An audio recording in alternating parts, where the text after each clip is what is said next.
Mukha kang lalaki, hindi ka mukhang babae. Bakit ka nagalit nung tinawag ka ng mga tao sa paligid mo na sir? Mukha ka naman talagang sir. Sa itsura na yan, mapagkakamalan bang ma'am yan, ha? Doon lang ho tayo sa katotohanan. Pasensya na pero hindi ho talaga siya mukhang babae. Mukha siyang lalaking nag-makeup, nagkulay ng buhok, nagsuot ng damit pang babae, para kunyari, babae siya. Humingi na ng pasensya sa'yo yung waiter na na-misgender ka at natawag kang sir, pero anong eksena mo? Ganda-gandahan ka na hindi mo tinanggap yung pasensya ng tao. Ang nangyari, napatayo yung tao ng 2 oras dahil sa masyado mong ka-feeling-feelingan. Di mo masisisi na matatawag kang sir dahil mukha kang lalaki. Yun ho ang katotohanan. Mukha kang lalaki, hindi ka mukhang babae. Pag tayo nakita tayong dalawa, hindi kita mapagkakamalang babae. Pasensya na. Bakit ka nagagalit?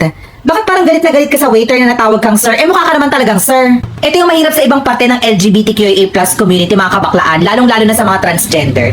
Na alam niyo yun, akala niyo ba masyado silang privilege na porket nagsuot na sila ng mga damit pang babae, nagpahaba ng buhok, nag-makeup, babae na sila. Feeling nila, babae na sila, pero ang katotohanan, hindi ho kayo babae. Lalaki ho kayo na nagko-costume ng damit pang babae. Yun ho yung katotohanan. Yun naman talaga, di ba? Alam naman sabihin kong babae kayo. Hindi po kayo babae dahil hindi niyo po kayang magluwal ng sanggol. Period. Masyado kayong ambisyosa. Masyado kayong mga feelingerang babae kayo, di ba? Hindi ho kayo babae, tanggapin nyo na po. Kaya kung may mga taong ganyan na nagmi-misgender ho sa inyo, tanggapin ninyo. Dahil hindi ho lahat ng tao alam yung mga ganyang klaseng eksena na mga pinagagagawa ninyo. Transgender ka, sabihin natin, kung totoong transgender ka at sa puso mo, babae ka, bakit hindi ka mukhang babae?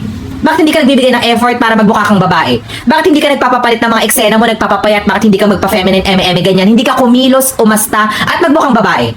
Huwag na huwag mong sasabihin sa akin babae ka dahil hindi ka babae. Bakla ka. Dahil sa ka-feelingera mo, nakala mo babae ka, tignan mo yung nangyari sa waiter. Napatayo ng 2 oras, nabigyan ng leksyon na pwedeng hindi na naman na mangyari kung tinanggap mo na lang sana yung sorry nung bata. Mas matanda ka sa kanya, kitang-kita naman, di ba? Hindi mo naintindihan na yung mga waiter ay napapagod din yan. May mga trabaho yan. Gabi na pagod na, kaya akala niya nagmukha kang lalaki sa paningin niya kahit mukha ka naman mo talagang lalaki pero hindi mo tinanggap.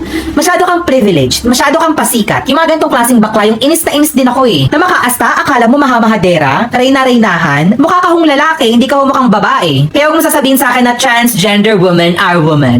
Transgender woman ay mga babae, peste. Hindi kayo babae, bakla kayo. Pag tinawag kayo ng sir, huwag kayo magalit dahil yun yung katotohanan.